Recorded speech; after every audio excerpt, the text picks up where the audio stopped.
Hello, this is Han-Jun, CTO of Circuitry, and this is the cybersecurity parenting podcast that it's just a casual chit chat, for you to get to know me and Active Secretary and our range of products, plus the news that we are going to share during this podcast. We have curated some news that I haven't read yet. Then I'll be spending the next 1 hour to talk to you about the news, the latest news that's affecting cybersecurity. Maybe it also affects parenting. I don't know. Let's go through it and we will have a feel for it. Okay, let me just show you. So, how was it? This is the third podcast that we are hosting this period. We started the first podcast like about 2 weeks ago, and it was quite okay. The views aren't so that isn't that great yet, but the there's quite a few questions coming in the podcast, so I guess it's slowly picking up. We just need time for it to grow. It's all right. We just see how it goes. Now, just see this right. Let's just go through the different news that we have. Okay, before we begin, this is a very regular podcast that um, anyone can join in as well. You can join in by participating in the comment section that you are viewing this content on. Be it this, we are airing this over 20 over channels. So if you are interested, do leave your comments on the social media platform that you're viewing this content on. We'll be glad to quickly answer you, get back to you immediately. Now, let me just turn up the music, turn up the volume a bit. Right. So we've changed things up a bit. We're playing some soft background music throughout the entire podcast so that just to chill out and calm things down a bit. And there's a few things around here that I would like to share. There's the QR code for ActiveGuard. ActiveGuard is one of Active Secretary's cybersecurity solution, and it's primarily for Android phones. You can download ActiveGuard if you want by scanning the QR code on the top left-hand corner. Otherwise, you can scan this QR code as well. So what happens is that when you scan it, you can start using ActiveGuard for free. And if you decided to subscribe to our AI cybersecurity engine, all you have to do is to subscribe in-app. It costs only $1.99 per month. And if you decided to go for the yearly plan, it is $22.99. It's one of the cybersecurity solutions that Active Secretary has. We have a lot more solutions, and more are coming out throughout the year. We're doing a lot of R&D on cybersecurity and related topics, and we'll be rolling out these products throughout the years. Now let's get back to the news that we have curated.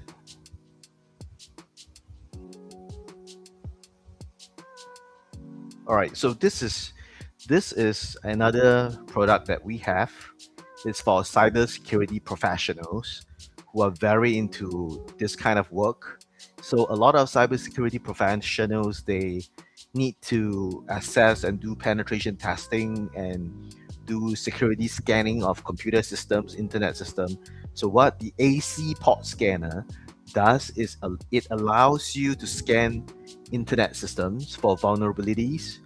And once you swipe an internet system or mobile devices, websites, and so on, with the AC port scanner, it allows you to scan all types of devices, and it will reveal to you the vulnerability of that specific internet device.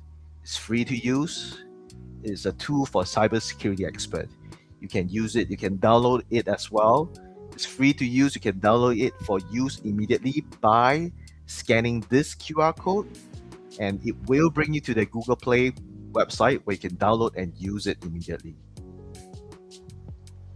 Okay, now let's just share this thing. Right. So there's some news that I want to go through together, since I also need to update about the latest news, and I might as well update this news together with you, because with the listeners it's more fun to update with the listeners out there. Definitely more fun. And if remember that if you have any questions or comments, do leave your comment on the social media site that you're viewing this podcast on. There is more than 20 over social media sites. You could be viewing this on social media site from China, from Russia, from Europe, from Southeast Asia, from USA. Different social media platform, and we look forward to seeing your comments. Right, so this first news is from MSN.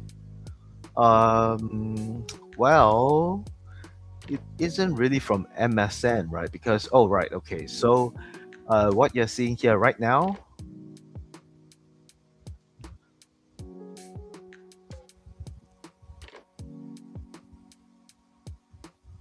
right? So, what you're seeing here right now is actually a news by CNBC USA, and is being curated by MSN, that is a news channel owned by Microsoft News, MSN in short.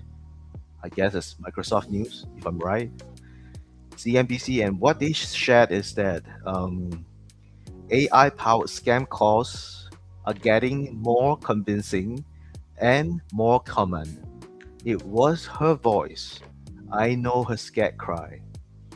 So I guess this scammer managed to clone the voice of someone that the victim know, and decided to use that to scam the victim. Chris Sampson was working from home in Montana when her phone lit up with a call that appeared to come from her adult daughter. Sampson says the caller ID showed her name and photo, and the familiar ringtone sounded. But when she answered, she heard what sounded like her daughter crying. Oh, this is like so common nowadays. You hear a lot of this kind of scam happening around the world, and this especially the scammers especially love to prey on the elderlies, the older people who are not so tech savvy, and it's happening a lot in Hong Kong. Hong Kong is a part of China, and it's happening in developed countries where there are growing number of older population, such as Japan, Korea, and Hong Kong. So a lot of this type of scam happens, but it wasn't powered by AI. So before this, it was actually just the scammer calling up the elderly and impersonating as the elderly's children or child, impersonating as a child or grandchildren. Then from there, if they manage to incite emotional, get the victim emotional, then it means that they can move on to the next step. So what Samson, in this case, the victim of the scam, she said that it was her voice. I know her scared cry. Samsung tells CNBC Make It. I thought maybe she's been in a car wreck. It's true, especially in USA, a lot of the younger children, they move out at a very young age and they leave the elderly back home, and the children go out to carve out their own life. and the elderly basically just live out their entire life in the neighborhood with their friends. Lucky if they have friends, if not, they have to live out their life alone. I remember that I have a classmate from Harvard, and I was asking her, me coming from an Asian culture, and we are very close to our parents, our grandparents. Some of us we like pay our grandparents or parents a visit once a week, but it also depends how big, how far away do you live from your parents or your grandparents. So usually, some they live with their parents, some they live with their grandparents. Some see them every single day, some once a week, some once a month.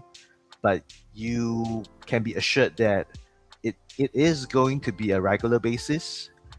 My friend from Harvard, she's entirely brought up in the Western culture, which is common for them to live apart from her family at a very, very young age.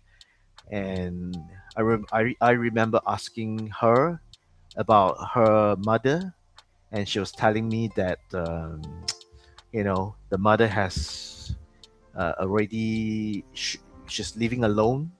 Then I asked if she has gone back to visit her, and she told me something that was really unexpected from the Asian perspective.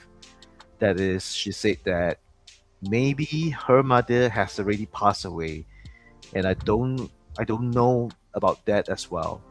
So so it shocked me that maybe the mother has passed away. It means that maybe the mother has died and she's not around anymore, and she doesn't even know about it because she is so concerned about living her life. And I asked her why is that the case. I explained the Asian perspective of it, and she told me that it's common for the elderly to live alone in the house for the rest of their life. If they're lucky, they'll live their lives together with their friends, or they check into an old folks' home. But for those who decided to live in their own homes, they would just basically live out their life alone. And in certain parts of USA, it gets really cold. It's so cold that sometimes it's so difficult to withstand that kind of cold. And at that age, some of them might not even have the money to pay for their electricity bills, for their heating bills. So they cannot keep up with the heating facility.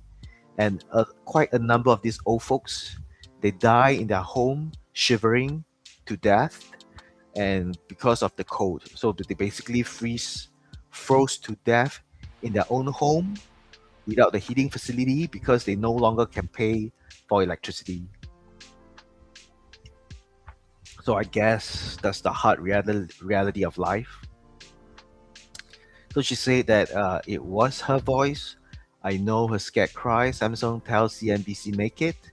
I thought maybe she's been in a car wreck. Moments later, a man came online. So it means that there was a switch in the caller. First, it was somebody that was impersonating the daughter. Then a man came online. Samson says he spoke calmly at first, using her first name and asking if she was her daughter's mother. Then his tone shifted. Samsung says he began shouting, making threats and demanding money, warning her not to contact the police or try to reach her daughter. So Samsung says that she has seen a news story about similar kidnapping scam in which callers impersonate family members in distress and demand money. But her daughter's voice sounded so real, she says. She doesn't want to risk being wrong. Then she heard her daughter say, "Mom," which she said made it harder for her to believe it was a scam. So I guess that, the way that somebody addresses the parent, everybody address the parent in unique ways. Some surprisingly call their mom ma'am. Some call her mom the mom. Some call her mother. So you sometimes the elderly they also have to take note like how do the scam caller who is impersonating your child, how is he or her addressing you? And how does your daughter address you? How does your child address you? Does your child call you mom, mother, ma'am, or so on? So what is it that she call you? Does she call you by first name? So if the scam caller is addressing you using a different term, then you have to be very alert that this this may be a scam. This may be a scam. So let's get back to what she says.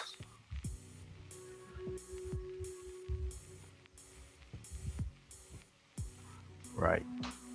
So what she says is that this was the most afraid I've ever experienced in my life, Samsung says. Then she told the caller that she's gonna send money, but kept asking to speak to her daughter as the caller grew more aggressive.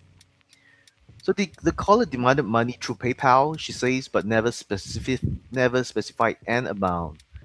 It's really strange. So, but there are times whereby the scammers they have already did some research on you, because now scammers, in order to improve their rate of success, they actually do a lot of research on you before they actually try to scam you. And what they do is that if the scammer is from your neighborhood, there's a high chance that he or she might go through your rubbish bin, your trash bin, in order to find out more information about you. And it's very common, especially people who are trying to scam you by impersonating themselves as spiritual gurus. Because as a spiritual guru, the one way that to try to carry out this kind of scam is to tell you information that you have never told anyone else. And when he reveals this kind of information to you, uh, the victim will normally be very scared, like very very surprised. Why do you know this kind of information about me? And and therefore think that he or she might be really be a spiritual guru, and this might lead to further scams. So Samson, the mother, told the caller that she would send the money, but kept asking to speak to her daughter as the caller grew more aggressive. The caller demanded money through PayPal, she says, but never specified an amount.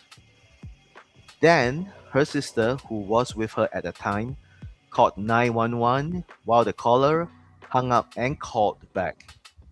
Samson says that she used those gaps to try to reach family members. Well, that's really smart. To one of the first step when you get contacted by a scammer is to really stop communicating with the scammer, because scammers they are masters of human personality, human behavior. So what they want to do is they want to draw you in further into the scam, and how they do so is to continually engage you in the conversation, and this conversation is usually carefully designed to lure you in, to trap you further. And the same design the same design goes for physical scam as for cybersecurity scam. It's the same type of design, but they design it in the physical way, or they design it in the digital way. So Samsung used those gaps. Samsung used those gaps to try to reach family members and her daughter's workplace in Helena, Montana, about 2 hours away.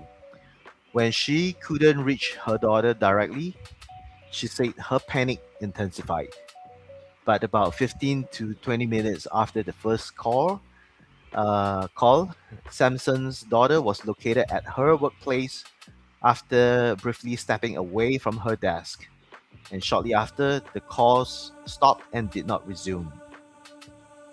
The caller was never identified. It's actually a lot of people they think that these kind of scam callers can be easily identified and traced because they watch a lot of those kind of police detective shows on television, on TVs, and it's actually very difficult to trace somebody who has taken a lot of steps to cover their tracks. And I say this from a former law enforcement officer point of view, because if it takes a bit, they can be traced, but it takes a lot of effort and a lot of setup to trace them. So it's not as easy as what you see on the television, on the TV. So in the weeks that followed, Samson says the experience left her shaken. She became more cautious at home, double checking locks and paying closer attention to her surroundings. She also changed her phone settings. Well, this is the clever way to handle a scammer who has decided to scam you through physical means. But this means that the scammer has actually done a lot of research on her, and she's actually quite smart, double checking locks, paying close attention to her surrounding, and it would be good if you install some webcams at specific spot of the house as well.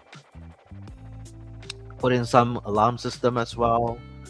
And this is the same for breaches that happens on digital devices. That is to quickly change your password. Don't use password that is built from your lifestyle and profile. Always try to use some random phrases and use more than 10 characters so that it makes it harder for scammers and hackers to hack those passwords. She says, I don't ever want to hear that ringtone again, she says. Well, that ringtone was the tone that her daughter was using. And she's scared by that ringtone. Samson says detective told her that there was little police could do because the calls were difficult to trace. I was from the law enforcement agency as well, spending the first 2 years on the detective team, where I really learned a lot about this kind of traces. But now it's slightly easier because we have AI powered tools to do so. But still, it's very difficult to trace. It takes a lot of effort, and detectives, they won't go tracing every calls from everyone because there's so many of such cases going on. While police did not discuss Samson's situation, they say they received reports of similar scams involving callers impersonating family members and demanding money. What has evolved in recent years is the level of sophistication, says Officer Whitney, a spokesperson for the Missoula Police Department. So imposter scams were the most reported type of fraud complaint last year, according to the Federal Trade Commission. Cases jumped about 19% to roughly 1 million in 2025, while losses have climbed to more than 3.5 billion.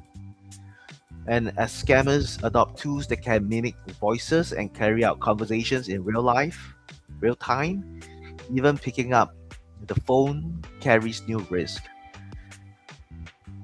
Well, we have tested on several AI voice changer, and there are claims that it takes about 3 seconds to clone your voice.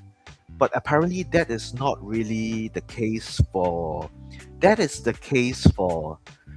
voices that are primarily American accent. But if you decided, and the thing is, it only works for American accent at the moment. It also works for Chinese, like the pure Chinese accent, the one that you hear from in China. But if it's any other type of accent, for example, Nigerian, European accent, Southeast Asian accent, Japanese accent, there are Japanese accent English, there are European accent English, and our research have shown that these AI voice cloner, they cannot clone these accents very well.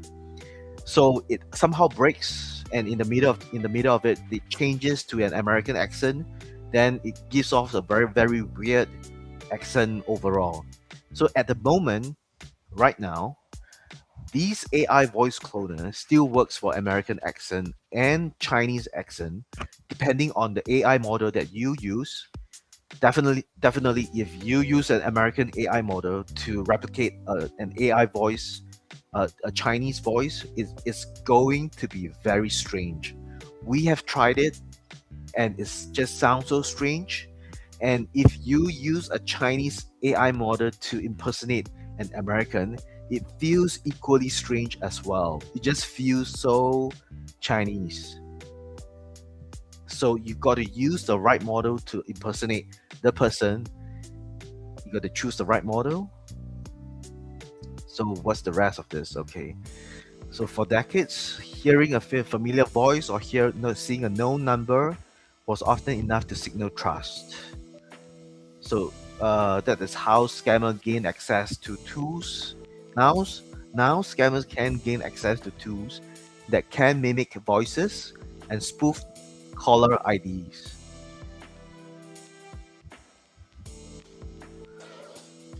See, that's the thing now. There's so many scammers at the moment who are using AI voice to scam people on telephones, your phones, and this is the advice from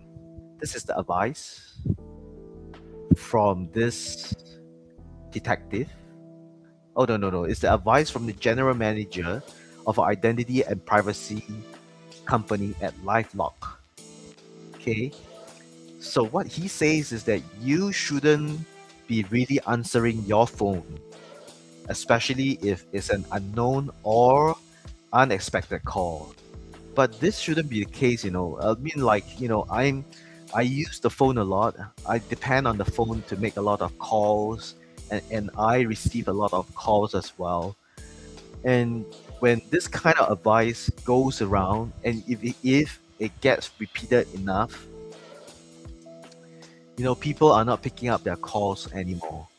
The moment they see that there's a phone call coming in from an unknown number, they don't dare to pick it up anymore. They'll just leave it ringing, or they just switch off the notification so that the ring doesn't appear, and they wait for the call to die down, which I feel shouldn't be the case, because you shouldn't be afraid of answering a call. But because of all these scams, nobody dares to answer calls anymore. Everybody just wants to text, just want to read email.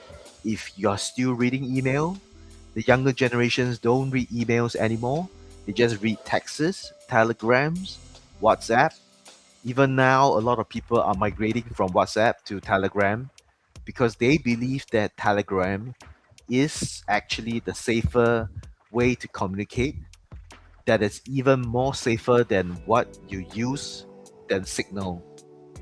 It's very strange, but apparently a lot of governments have been trying to get Telegram to reveal information about certain users who are using Telegram, but the Telegram CEO has refused many of these governments, and he say that this is a privacy first platform, and he wants to protect Telegram users. And these governments, they are unable to do anything to him. The guy is just top class.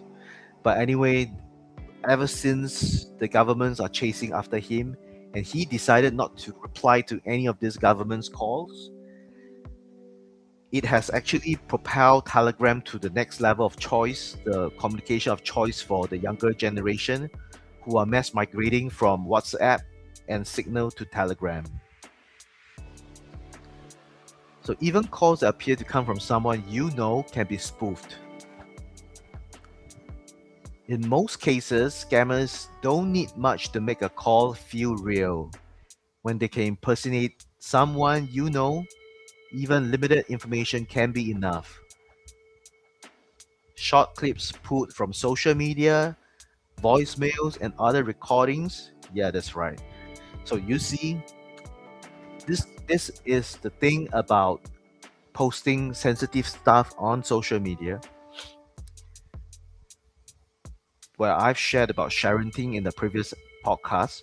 Sharenting is a technique. It's not a technique. It's when parents decide to share videos and pictures of their children online, and hackers can harvest this information, and given enough of this data, they can form a scam, a fraud against the parent. So in this case, this mother could have posted a lot of videos of her daughter, and they were harvesting her voice, her videos, and so on to use to train the AI voice, the AI video, and using it to trick the mother. Voicemail is especially dangerous as well. A lot of people think nothing about voicemail, because if you use the right AI model, you can impersonate the voice in less than 3 seconds, or so it claims, but you have to use the right AI model. So if you decided to leave a voice message asking people to leave their voicemail, the better choice is to use the system's voice. Use a neutral voice, use an AI voice. Never use your own voice, because the hackers, they will be calling all these numbers and they're waiting to get your voicemail in your real voice, and they want to impersonate that voice using an AI voice clone. Then that's when the scam will start. That audio is then paired with a spoof phone caller ID and personal details, names, workplace, family relations, to create a call that feels immediate and specific. See, this is what they say. They say that voice cloning tools can now work with very short audio samples, sometimes as little as 3 seconds. Now, but they added that the scale of the scams have changed. I think this is worth noting. They say the fraud is becoming industrialized. I guess so, because now you can call hundreds of calls at the same time using a different AI voice, customized AI voice for each call, with organized network running coordinated operations across borders.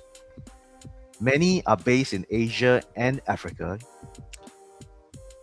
I cannot deny that, because scammers will always try to operate in a place where the currency is extremely low, and where the officials can be bribed, and they will be cheating people in developed countries, like countries in like Germany, USA, UK, and they can trick the victims of strong currency, changing that to a lot of weak currency, and they can use that amount of money to bribe a lot of corrupted officials.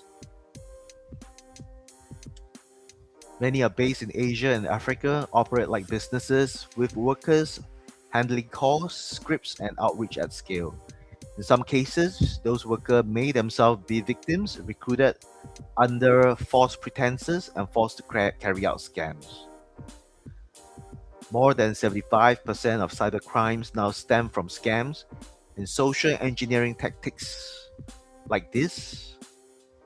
Okay, what they say is just is growing, everything's growing, it's profitable. What this scam is so profitable, and the LM technology is getting better and it's going to be deployed in a lot of scams, so the scale is going to grow.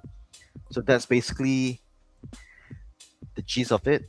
And they're saying that, if you respond, how to respond to a voice scam, that is, don't even answer the call at all. So what we are having right now is, we might have a future that nobody wants to communicate through the phone anymore, at least the voice calls, unless it's from directly from your contacts. Otherwise, it's almost impossible to reach anybody through phone calls and video calls, because I guess in the future, most governments is going to give out advisories like this. So in that sense, businesses have to change the way they operate, because nobody is going to pick up your video calls. Nobody is going to pick up your voice calls. It's just going to change. It's called what? JDA. There's a new term, JDA, for countering voice scam, just don't answer the phone. JDA. So even if a caller claims to be a family member in distress, you can hang up and try to reach them through another number, workplace, or trusted contact.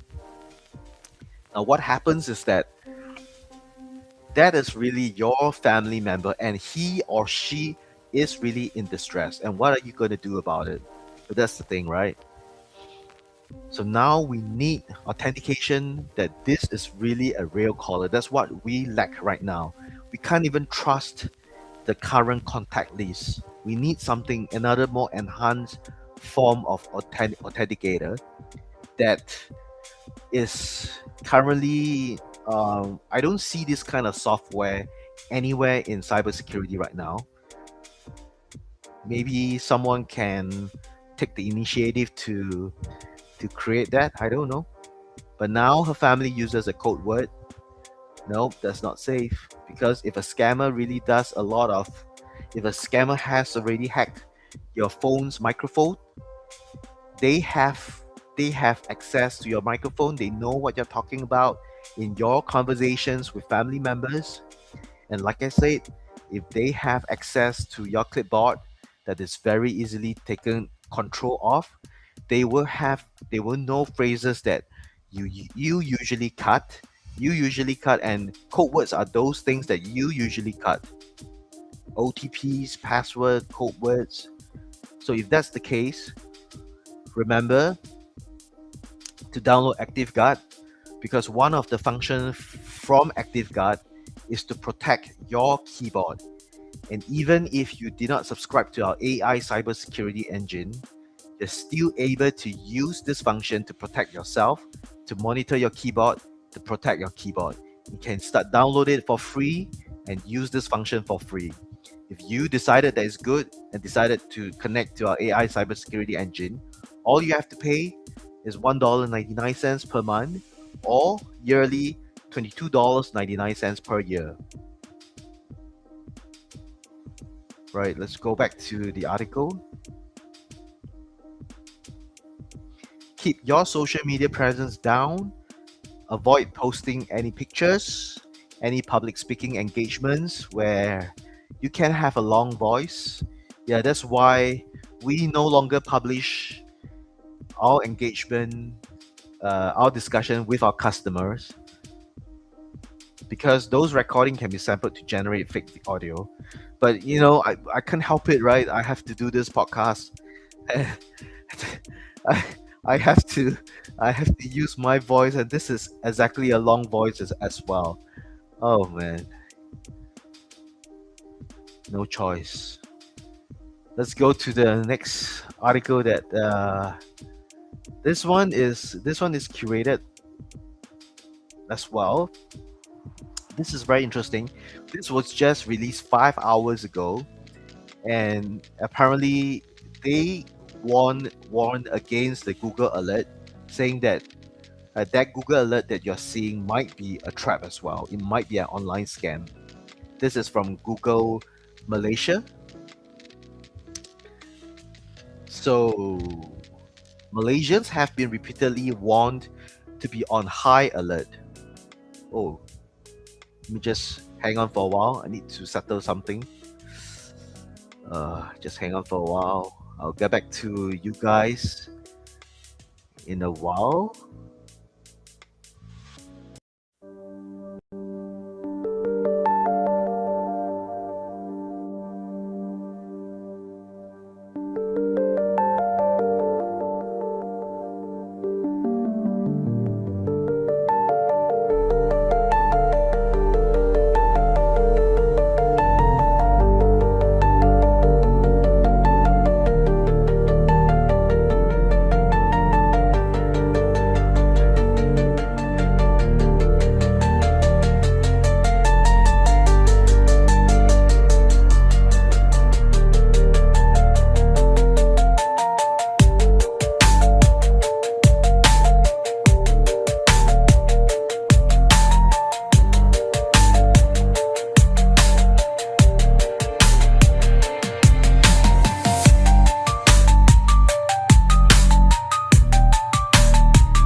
I'm back.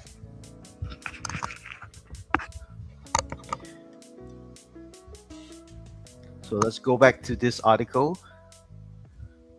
Well, this article is from Google, and it's from Google Malaysia. And Malaysians have been repeatedly warned to be on high alert as scammers increasingly mimic Google alerts, search ads, and mobile apps to steal password, banking details, and one-time codes.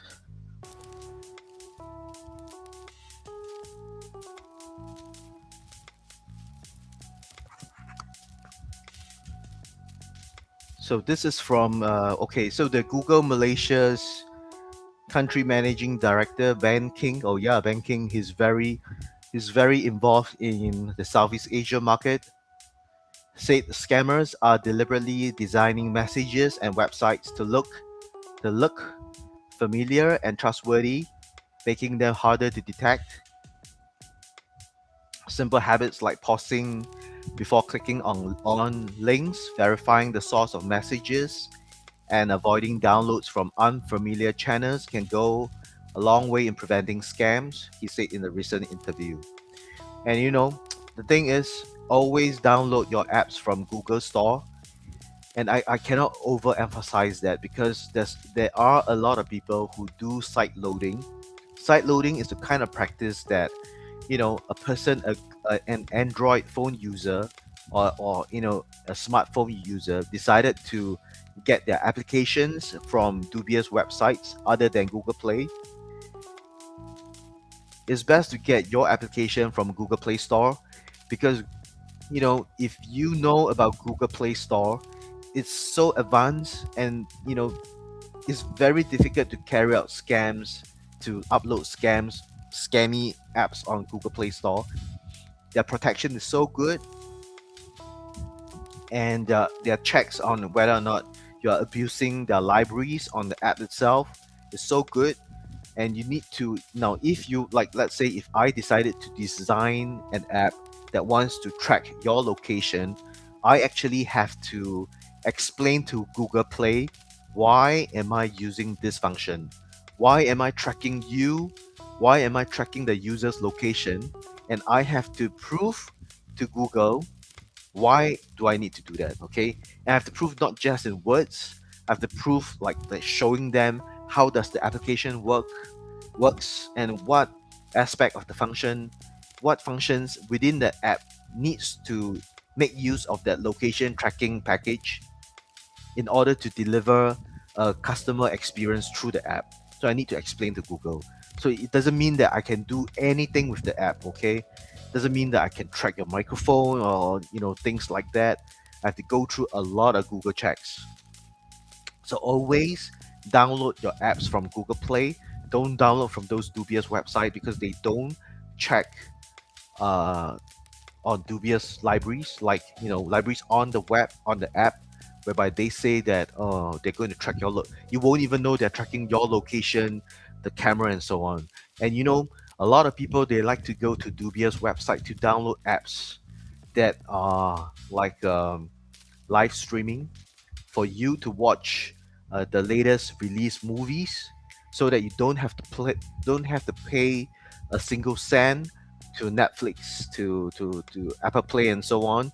So if you are able to view all those, so this is the attraction. This is the attraction that this is attracting the users to download from the dubious website, because you are not going to find an app that allows you to stream newly released movies for free on Google Play. That's not allowed. But if you want to download this to stream movies, you can download it from dubious website, and that is when you get tricked, because they will plant all the malwares in that kind of app so that they can listen to your microphone, abuse your camera, abuse your keyloggers, and so on. The most common trap: fake Google emails.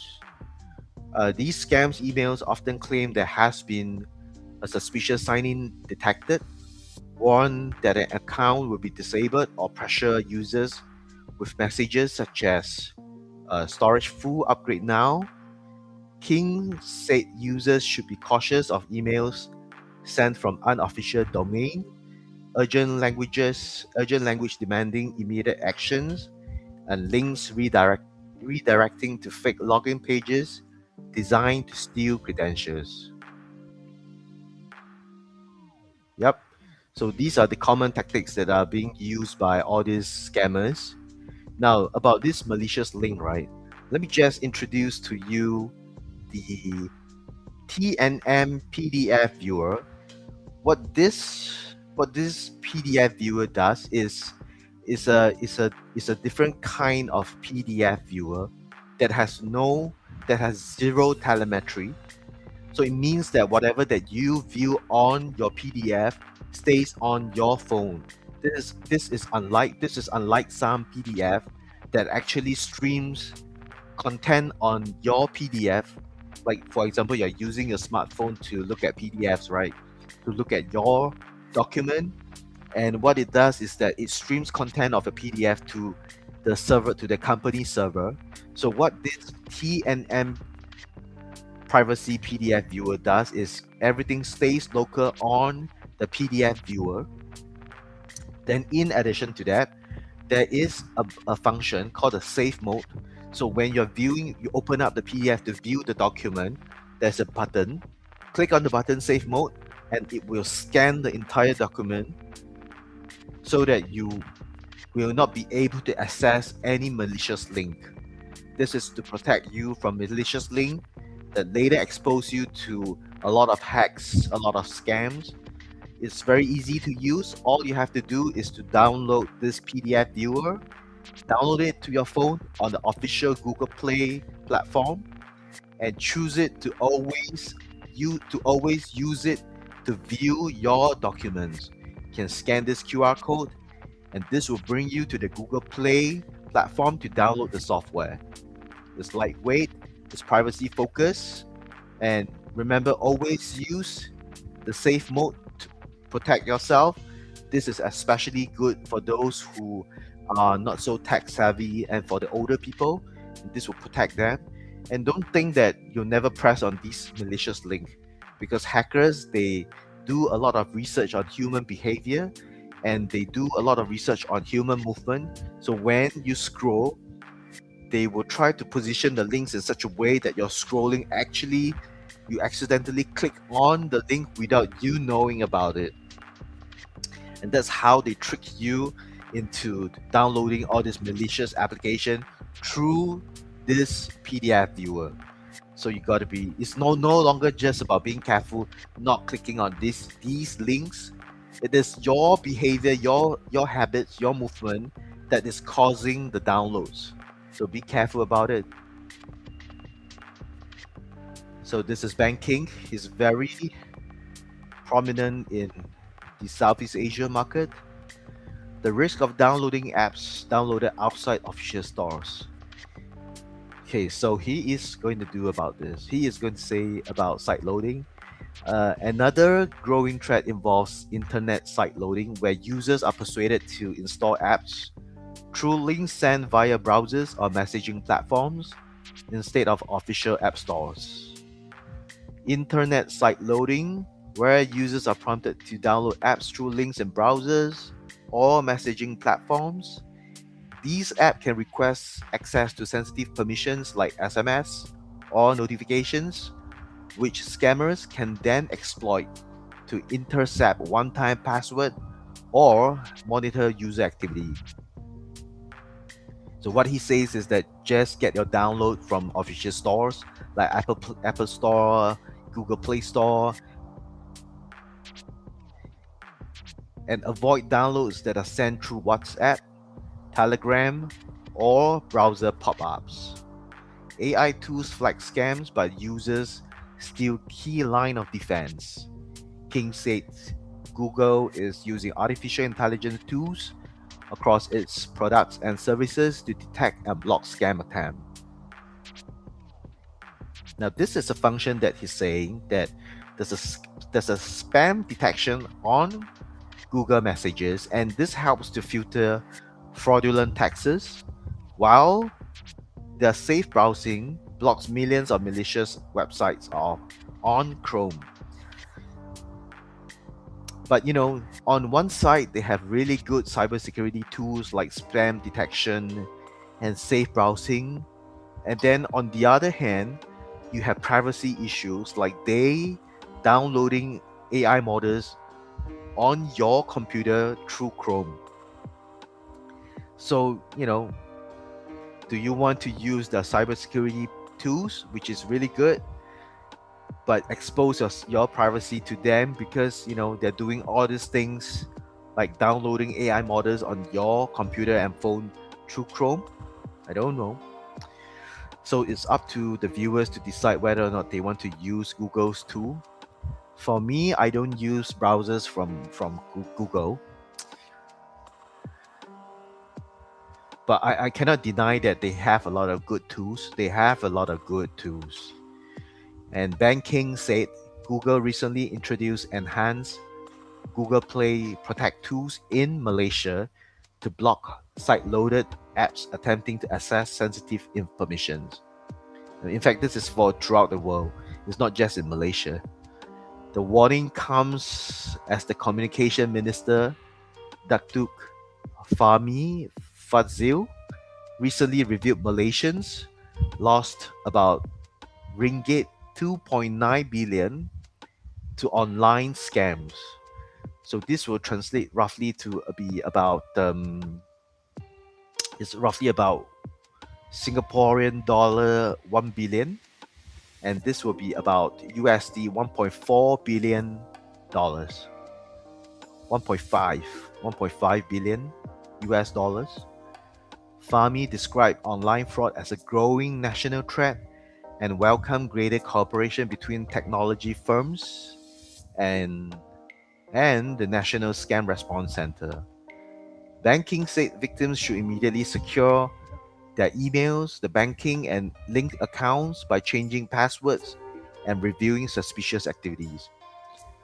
Changing password is definitely one of the most powerful cybersecurity tool that anyone can leverage on.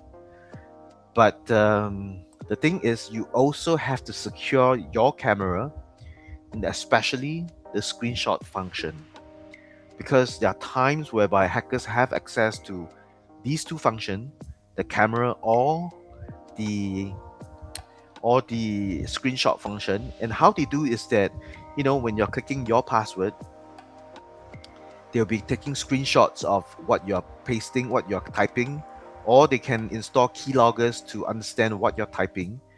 Then cameras is even more dangerous. For cameras, they will be taking HD picture of your eyeball or of your glasses, and they'll be looking at the your computer screen that's reflected on your eyeball and glasses to understand what you are viewing on the laptop. So it's a bit of reverse engineering, viewing what you're viewing on the laptop, on your eyeball, and on your glasses. So be careful of that. So it helps to be an Asian sometimes, because Asians have small eyes, and it's more difficult to see what is reflected on their eyeballs. Let me just look at my. Now I say of it, let me just look at my. My eyes are pretty small, and I guess it's actually more difficult to look at, you know, to reflect whatever that is on my eye. I guess if it's like this, it's okay. But if I sit far away and I further squint my eyes, then it becomes more difficult to know what I'm viewing. But if I manage to, if let's say if I do this, then it's difficult. But if I do this, whatever.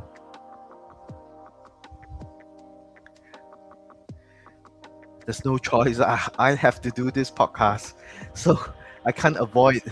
I can't avoid this.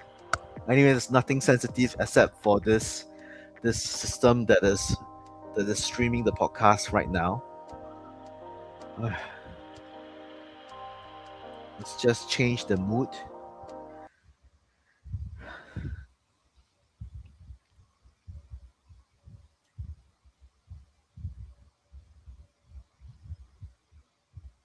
Okay, so now let's go to the let's finish this article. At the same time, it's critical to notify your bank or relevant service providers immediately so they can take steps to prevent further losses. King also urged victims to report scam cases to the authorities, including the National Identity Number to or NSRC. Okay. NSRC is the National Scam Response Center and remove suspicious app installed outside trusted platforms. Yep, that's the end. Now I'm going to go through some of the videos that now I'm going to talk about this AI generated facial filters and how a lot of people are relying on it to do a lot of scams, and it's netting huge amount of success in China and in Hong Kong. A lot of people are getting tricked in Hong Kong. They say that Hong Kong is the scam capital of the world because they have good spending power. They have a lot of old people that are not so tech savvy, and a lot of their children are living overseas. So sometimes this elderly they have lost contact with their children for a long period of time because their children have long migrated overseas. And if you receive a call from one of your children, grandchildren, you'll be so excited to pick up their calls, and you eventually fall scam to to all these hackers and malicious actors, which is why I want to go through this thing with you. And I think the best way to display what I'm going to show is this, right? Let me just get rid of this. Okay.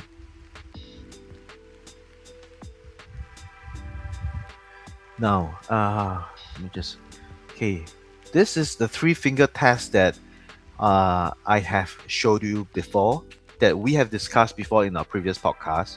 That is the three fingers that exposes deepfake scammers instantly. And how it goes is like this. Let me just show you this video.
Right, so this is the video that is that is sharing about this three fingers holding up to the face in order to ensure that the face is not AI generated. And this technique is very common as for now. A lot of companies they are using this, especially HR recruiters. They're using this technique in order to ensure that they are not talking to an AI generated facial avatar or person who's using an advanced facial filter. But what we are seeing now is what was relevant about 6 months ago, 3 to 6 months ago, and the technology has advanced a little bit. So I need to let our viewers know what is happening and what do you think about this. Okay, leave your comment and your question on the social media site you're viewing this content on. We're streaming this content to more than 20 over social media sites. There's 20 over social media sites that we're sharing this content on. Social media sites from China, social media sites from Russia, Europe, USA, Southeast Asia, Middle East, and we are tracking all the comments and all the questions.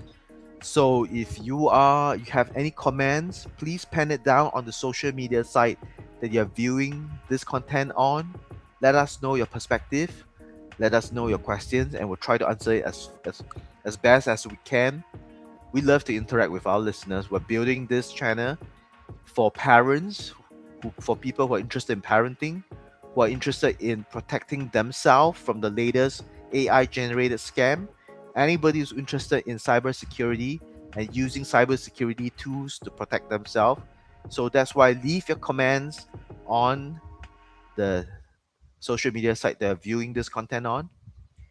Now, that video that you have seen, the 3-finger test, that's for videos that's for technology that were like 3 months ago. Now it's not like this anymore. And I want to explain to you why. Now, this is a beauty filter of a lady who is using a facial filter. Okay. So you can see her, she's using a facial filter, and when she raises the chopstick to her face, you can observe that the chopstick has changed shape a bit. I wonder if you can see it properly. Let me just switch it to a larger view for you to view. Right. Maybe I'll just expand it to the maximum. Okay, this will be it. Okay, so now let us just view this lady one more time. So what you see now is she's eating. She's using the face filter, and she doesn't exactly look like this. The face filter is trying to make her jaws much smaller. And if you notice, when she lifts her chopstick to her face, the chopstick actually distorts.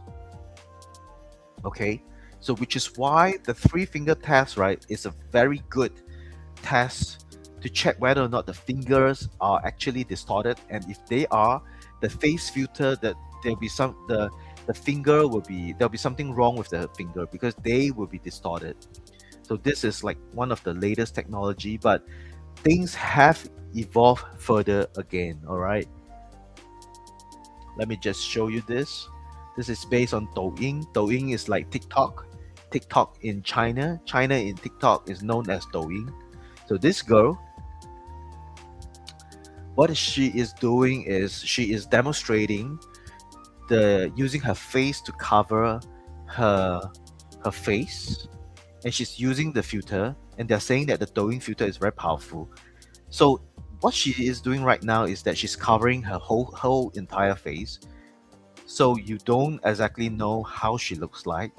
But that's not the point. The point is, when she covers her face, you will notice that the computer graphics and algorithm is actually keeping her palm and her finger intact. So her finger is not distorted. Her palm is still the same size. It doesn't look distorted. But obviously, when she takes away her palm, you see that there's a bit of flickering, changes in the facial features. But that's not the point. The point is, when she uses her finger to cover her face, the finger is not distorted. Just look at the finger. It just looks so perfect. And when she lifts her face, there's a bit of distortion, but that distortion can be corrected by algorithm down the road. So it means that this technology is evolving. So even if you try to ask somebody to put this 3-finger on the face, it might no longer be enough to check whether or not the person is using a filter. Now that's not it. Now I'm going to show you the next video. This is the technology 1 month ago, and it's still evolving. Now, of course, now the 3-finger test, they are going to pass the three finger test by using the newer technology. And now, you see, this guy, he is using all these kind of AI model to change his look, and they have, the background the background is still a little bit distorted, so you know that by observing the background, you know that this is AI generated. But if you just focus, you don't look at the background, you just focus on the character that was generated by the AI, it, it just looks so perfect. It looks like it's really the real person talking to you, and it's not the guy at the bottom, it's the guy on top. So this is how advanced it's going to be. So we as cybersecurity professionals or parents who have children who are browsing social media websites, they need to be aware of this kind of things, like checking lip syncing. Is the voice generated by the video in on note with the lip sync?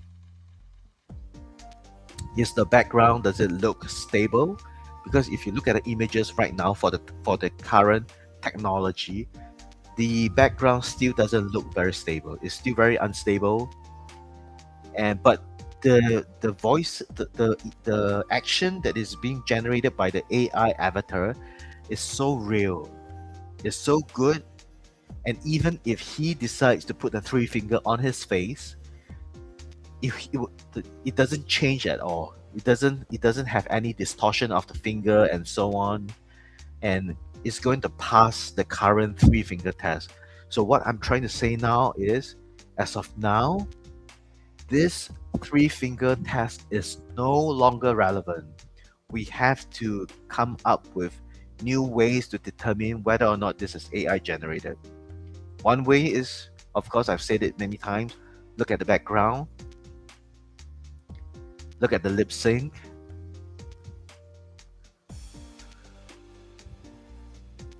So what do you think about this? Do you have any ways to help parents or concerned people to regulate this kind of AI generated content? If there is, do share your comments on the social media site that you are viewing this content on.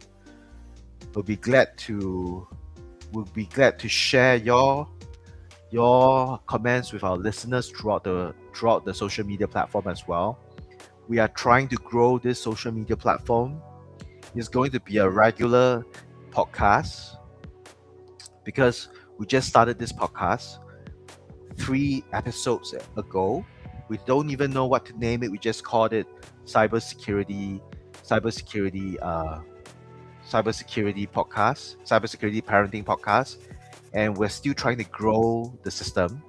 So we might change the name of the podcast, but we are definitely in here to grow this episode because we are already on 20 over social media platforms, and we are hoping to expand to even more social media platforms while controlling the delivery experience. We want to deliver top-notch podcast content to all of you. So if you have any ideas or any topics that you would like to know, do pen it down on the social media platform. So before this, let me just explain to you what is ActiveGuard. ActiveGuard is this one of the cybersecurity solution by Circuitry. We have a range of cybersecurity solutions catered to private individuals to enterprises. So we have ActiveGuard for Android that you can start to download right now to use it to protect your Android phone. Then in addition to that, further down the road, we'll be rolling out ActiveGuard for Android, for iOS, for Windows, for Apple, and our cybersecurity solution for enterprise users include communication platform that operates without internet, so it can be used as a backup plan in case there's an internet emergency scenario, especially for companies that need to continue to operate in times of emergency. They can rely on our communicator to communicate with the colleagues, even without internet, even without phone lines. They can send files and continue to communicate. Then apart from that, we also have we are developing solutions to enhance the tactical uh, capabilities of tactical teams of law enforcement agencies, enabling them to detect human presence in a building without thermal scanner, without Wi-Fi, without internet. Then apart from that, our ActiveGuard for Windows, it features a monitor that monitors malicious AI agents. So in case the AI agent goes rogue and do something wrong, you are immediately alerted to it, so you can do something about it. And this is on top of the other cybersecurity functions within ActiveGuard for Windows. That is, like the antivirus scan, the intrusion detection system, and so on. Same thing, if you subscribe through ActiveGuard on Windows, you'll be connected to our AI cybersecurity engine that leverages more than 4 million signal points. It means that it is a very intelligent AI system, and this AI cybersecurity engine is growing by more than 1,000 signal points every single day. But it's not always thousands. Sometimes it can go to 10,000 and so on. It depends on what's happening in the world. So by the end of the week, maybe it has grown by 7,000 plus, at least 7,000 plus signal points to 100,000 plus signal points, depending on what's happening in the world. But as long as you're subscribed to our AI cybersecurity system through ActiveGuard, your protection grows more intelligent every day, more optimized every day. You're under better protection. And best of all your data is protected. We do not harvest your data. The only information that comes to us is the identified malware, viruses, and application. So if the engine detected all these kind of malicious activities, it will alert our system. But if you do not want this information to be sent to our server, all you have to do is to go to settings, turn off telemetry, so that all information stays on your device locally. We respect users' privacy and data, and we will never sell your data to third parties. And the reason why we never sell your data to third parties is because we don't even harvest your data. We don't even know what personal data you have, so we don't harvest any of that. That's why we don't even have your data. We don't have any data to sell. ActiveGuard is designed to protect your digital privacy and footprint. So remember, just scan the QR code over here. This will bring you to the ActiveGuard download site on Google Play. Remember to download on the right on the official Google Play Store, so that there's do not sideload or application for the safest experience. And you can scan the QR code as well. Go to the Google Play Store, download, and start using it for free. If you want to subscribe, it's USD $1.99 per month, or you can subscribe to the yearly plan that is USD $22.99 per year, and it's definitely cheaper to subscribe to the yearly plan. Thank you for your attention during this podcast, and I hope to see you in the next episode. Remember, leave your feedback, comments, questions on the social media site that you're viewing this content on.